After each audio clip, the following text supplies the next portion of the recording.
अऊज़ु बिल्लाहि मिनश्शैतानिर्रजीम बिस्मिल्लाहिर्रहमानिर्रहीम। सिरात मुस्तकीम चैनल के नाज़रीन अस्सलाम वालेकुम वरहमतुल्लाहि वबरकातुहू।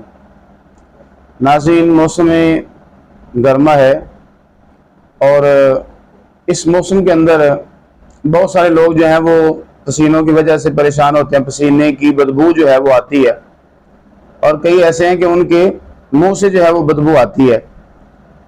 कई पाउडर और परफ्यूम जो है वो इस्तेमाल करने के बावजूद भी ये मसला जो है उनका हल नहीं होता और ब्रश वगैरह करने से भी उनके मुंह की बदबू जो है वो ज़ाइल नहीं होती।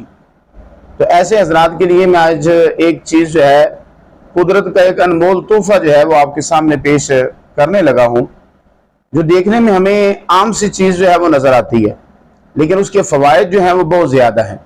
वो फ़ायदा बड़ा देती है और आपके जिस्म के अंदर जो है वो एक खुशबू जो है वो पैदा करती है। तो ऐसे साहिब जो ऐसी जिनके पसीने की बदबू है या मुंह से बदबू जो है वो आती है, तो उनके लिए ये मैं बात अर्ज़ करने लगा हूँ, ये चीज़ जो है ये अर्ज़ करने लगा हूँ कि वो इस्तेमाल करें। आपने एक तो ये करना है कि आप मिसवाक का जो है वो इस्तेमाल करें, क्योंकि मिसवाक हमारे नबी पाक सल्लल्लाहु अलैहि वसल्लम की सुन्नत करीमा है और मिसवाक से बड़ा फ़ायदा जो है वो हासिल होता है, ना कि आप ट्यूब ब्रश जो है वो इस्तेमाल करें। एक तो ये बात हो गई। और दूसरी जो है आपने क्या इस्तेमाल करना, आपने पुदीने का इस्तेमाल करना है। कच्चा पुदीना जो है यानी आपने उसको उसके पत्ते जो है वो रख लें अपने करीब, तो खाने के दरमियान में आप उसका इस्तेमाल करें, या फिर उसकी चटनी जो है वो बना के आप रख लें, तो वो चटनी जो है उसका इस्तेमाल करें।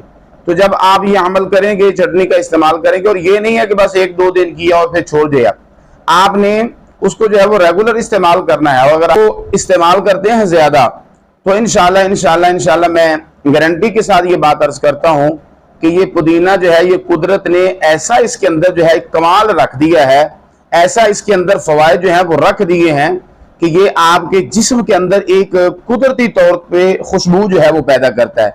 आपके पसीने से जो है वो बदबू नहीं आएगी, आपके मुंह से जो बदबू आती है वो नहीं आएगी। आपने खाने के दरमियान में या पत्ते जो है इस्तेमाल कर लें या इसकी चटनी का इस्तेमाल कर लें, तो इसके इस्तेमाल से आपको ये फ़ायदा हासिल हो सकता है और आपके जिस्म के अंदर एक कुदरती खुशबू जो है वो पैदा हो जाएगी। आपके पसीने से बदबू जो है वो नहीं आएगी और ना ही आपके मुंह से जो है वो बदबू आएगी। अल्लाह ताला हम सब को, जो रब ताला ने हमारे लिए चीज़ें बनाई हैं वो हमारे फ़ायदे के लिए बनाई हैं। अल्लाह ताला हमें उनसे इस्तिफ़ादा हासिल करने की तौफीक अता फरमाए। आमीन सुम्मा आमीन बिजाहिन नबीयिल करीम।